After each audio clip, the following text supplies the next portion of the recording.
Sekitar 13,5 miliar tahun lalu, zat, energi, ruang, dan waktu itu tercipta melalui peristiwa yang kita kenal sebagai Big Bang. 300.000 tahun kemudian, zat dan energi ini mulai bergabung menjadi struktur yang lebih rumit bernama atom, yang kemudian atom-atom ini menyatu menjadi sebuah molekul. 3,8 miliar tahun lalu, molekul-molekul ini bergabung menyusun struktur yang lebih besar, sekaligus lebih rumit dari struktur sebelumnya. Maka lahirlah yang dinamakan sebagai organisme. Setelah melalui proses seleksi alam yang sangat panjang, salah satu organisme dari spesies sapiens itu mengalami evolusi dalam struktur otaknya. Hal ini memungkinkan mereka dapat mengakses kecerdasan lebih baik, sekaligus membentuk sesuatu yang bahkan lebih rumit lagi, yaitu budaya. Perkembangan budaya ini kemudian menjadi awal dari sebuah sejarah.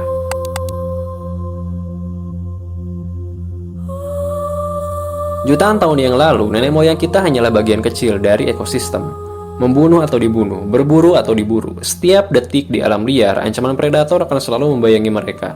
Ditambah lagi iklim yang ekstrim kala itu, setiap kali di musim dingin, manusia harus melakukan penjelajahan, melewati alam liar, dengan risiko anak-anak atau orang terdekat yang mereka cintai itu terbunuh oleh para pemangsa.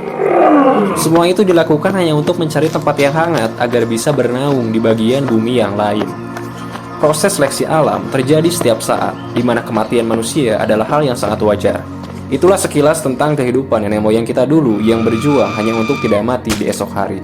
Hal ini mendesak mereka untuk terus beradaptasi, menyesuaikan diri dengan hukum-hukum alam, yang kemudian hal itu berpengaruh pada proses evolusi. Hingga 100.000 tahun yang lalu terjadilah revolusi kognitif pada manusia dengan bangkitnya Homo sapiens menjadi satu-satunya hewan yang mampu melompat ke puncak rantai makanan dengan sangat cepat.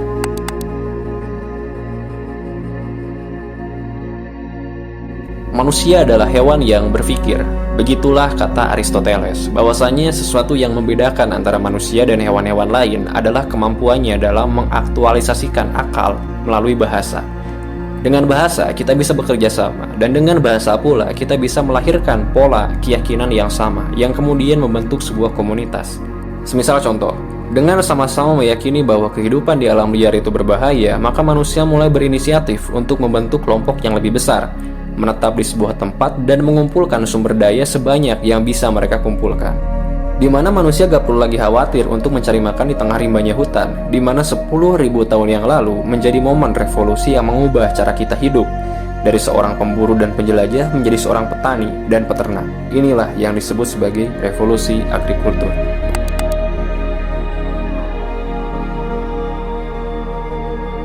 Gak butuh waktu lama bagi manusia untuk membangun sebuah peradaban. 4.000 tahun kemudian, kita menemukan cara untuk menjadi abadi, yaitu dengan tulisan. Tulisan mengizinkan kita untuk menyimpan memori atau gagasan masa kini dan mengirimkannya ke masa depan. Tanpa tulisan, maka sejarah, gagasan, atau ideologi itu akan mengalami kematian eksistensi. Tulisan menjadikan seseorang tetap hidup, tetap diingat, sekaligus menjadi bagian dari serpi-serpi sejarah. Tulisan juga telah membuka ilmu pengetahuan dan sains yang membantu kita dalam mengungkap rahasia alam dan teka-teki yang lebih besar. Dengan tulisan ini, hanya dalam beberapa abad, manusia telah menjadi satu-satunya hewan yang bisa menginjakkan kakinya di bulan, sekaligus satu-satunya hewan yang berkuasa atas kehidupan di bumi.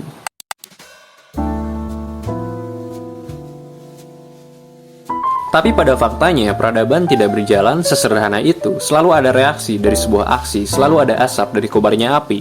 Lompatan gak masuk akal spesies kita dalam rantai makanan itu membawa konsekuensi yang sangat besar. Karena kan evolusi itu idealnya terjadi selama beberapa juta tahun. Binatang-binatang yang dulu ada di puncak rantai makanan, katakanlah singa atau hiu, itu mengalami evolusi berjuta-juta tahun untuk ada di posisi itu. Ini memungkinkan ekosistem untuk berkembang dengan seimbang, di mana singa dan hiu gak akan menjadi hewan yang overpower. Karena ketika singa menjadi semakin mematikan, maka rusa itu akan berlari semakin cepat. Dan ketika hiu semakin kuat, maka ikan-ikan kecil itu akan semakin kompak. Artinya, evolusi selalu memberikan ruang bagi hewan-hewan lain untuk terus beradaptasi, untuk terus berkembang gitu. Nah, masalahnya manusia melompat ke puncak rantai makanan terlalu cepat tanpa memberikan ruang bagi ekosistem untuk menyesuaikan diri. Kita telah mengeliminasi seluruh predator, bahkan sebagian penyakit atau virus yang membunuh jutaan manusia dulu, kini telah terkendalikan oleh vaksin. Kita terus menggerogoti bumi sampai habis, gak ada yang bisa menghentikan kita. Maka dari itu apa yang bisa kita lihat sekarang seperti bencana-bencana historis layaknya perang sampai krisis ekologis, itu sejatinya bersumber pada lompatan evolusi yang terlalu mendadak. Sekitar 500 tahun lalu, kita menemukan mesin uap, sekaligus menjadi awal dari revolusi industri. Revolusi industri itu membuka cara baru untuk mengonversi energi menjadi sebuah barang. Nah, di era ini kita didoktrin untuk membuat lebih banyak barang agar bisa sukses gitu. Ini menjadi surga bagi segelintir orang yang punya modal, tapi menjadi neraka bagi mereka yang miskin. Bagaimana enggak, kesenjangan sosial itu terjadi begitu jomplang di era revolusi industri, di mana para pemodal besar mempunyai privilege untuk menguasai mesin-mesin produksi yang berorientasi pada keuntungan sebesar mungkin. Sedangkan di sisi lain, mereka mengeksploitasi kaum buruh dengan menekan biaya upah sesedikit mungkin. Nah, fenomena ini menjadi penguat atas munculnya kata kapitalisme melalui sebuah mahakarya Das Kapital yang ditulis oleh Karl Marx. Di sisi lain, sebagian besar manusia pada saat itu berpikir bahwa akselerasi teknologi adalah bagian dari perkembangan peradaban menuju arah yang positif.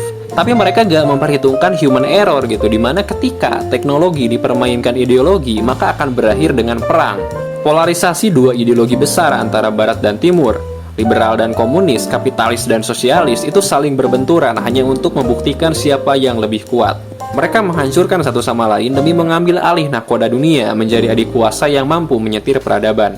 Perang dunia, kolonialisme, genosida merupakan serangkaian bencana historis terbesar dalam sejarah umat manusia pasca revolusi industri. Bahkan orang-orang barat pada saat itu mengglorifikasi penjajahan atas nama Gold Glory Gospel gitu. Gak ada hal yang lebih mengerikan ketimbang keluarga kalian musnah di depan mata kalian sendiri. Semua itu terjadi ketika manusia menganggap teknologi hanyalah sebuah alat untuk saling menghancurkan.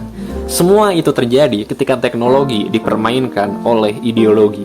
Selama ini kita gak pernah sadar bahwa ketika akselerasi terjadi semakin cepat, maka kemungkinan untuk error itu akan terjadi semakin besar.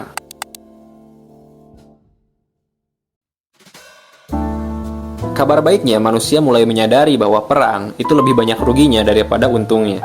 Isu-isu kemanusiaan mulai naik pasca Perang Dunia Kedua. Semua orang mulai peduli atas hak setiap nyawa. Maka dibuatlah United Nations untuk menjaga perdamaian dunia. Setidaknya itulah yang bisa kita saksikan. Kenyataannya, ya bisa kalian nilai sendiri lah.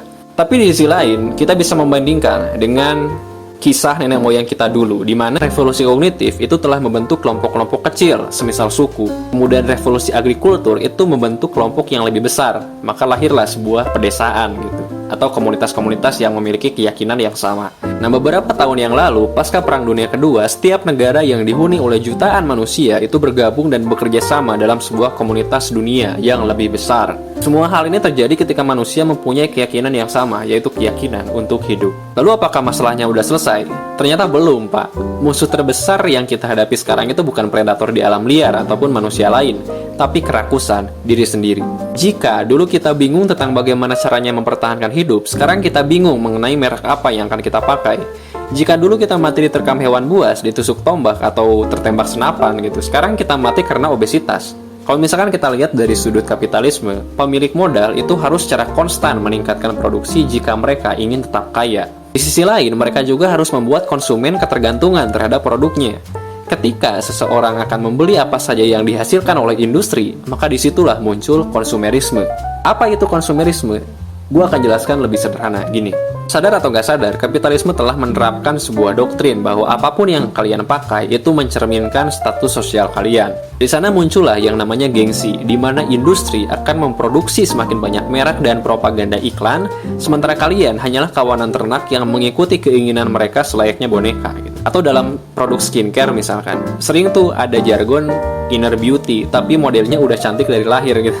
Mereka seolah menciptakan ilusi bahwa untuk menjadi cantik, kalian harus beli produk ini gitu. Nah, jika kita rangkum, maka kita akan mendapatkan benang merah bahwa teknologi itu menciptakan pasar. Pasar melahirkan kemudahan. Kemudahan menciptakan konsumerisme, dan konsumerisme berlebihan itu melahirkan krisis ekologis.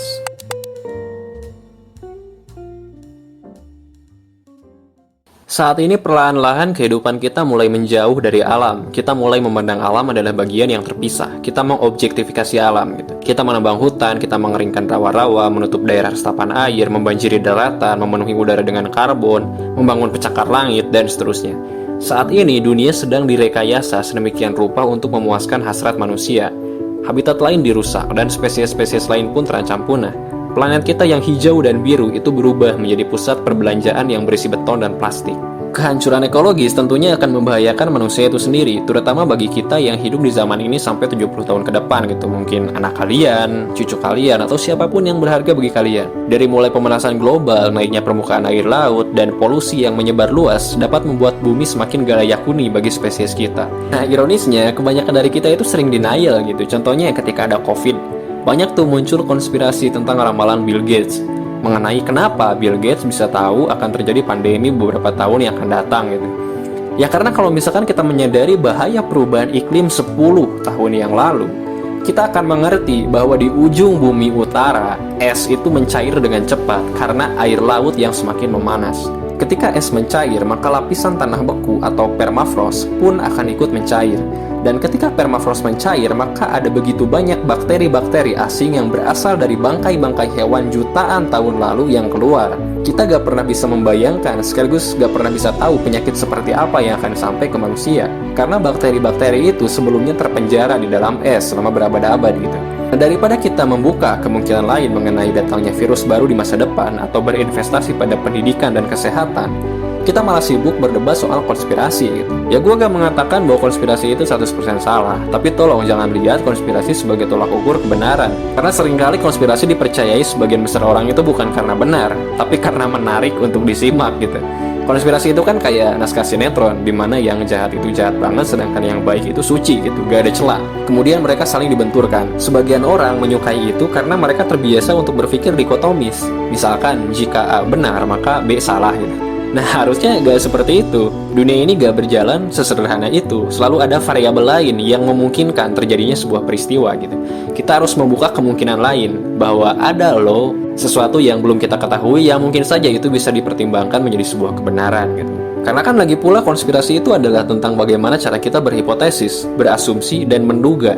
Gak ada kebenaran yang bisa diterima secara ilmiah di sana gitu, kecuali kita membuktikan dugaan kita dengan sebuah penelitian. Dan gue juga gak menutup kemungkinan bahwa akan selalu ada orang-orang yang memanfaatkan suatu peristiwa untuk keuntungan pribadi. Tapi kita juga harusnya jangan buta gitu, bahwa ada loh kemungkinan lain yang memang nyata, yaitu perubahan iklim.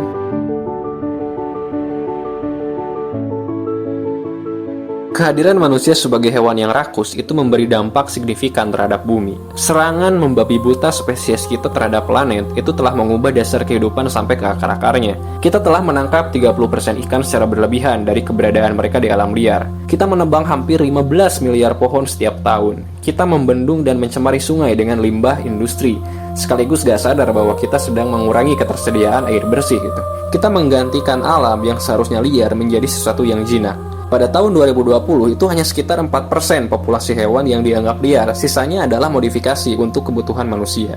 Jika kita melanjutkan apa yang sudah kita tuai sekarang, maka kerusakan alam di masa depan itu akan berdampak sangat buruk bagi spesies manapun. Sains itu memprediksikan bahwa manusia yang lahir di abad 21, mereka akan mendengarkan jeritan bumi. Mereka akan menyaksikan berbagai macam peristiwa kehancuran yang sistemik, sekaligus pola yang mengarah pada kepunahan masalah ke-6.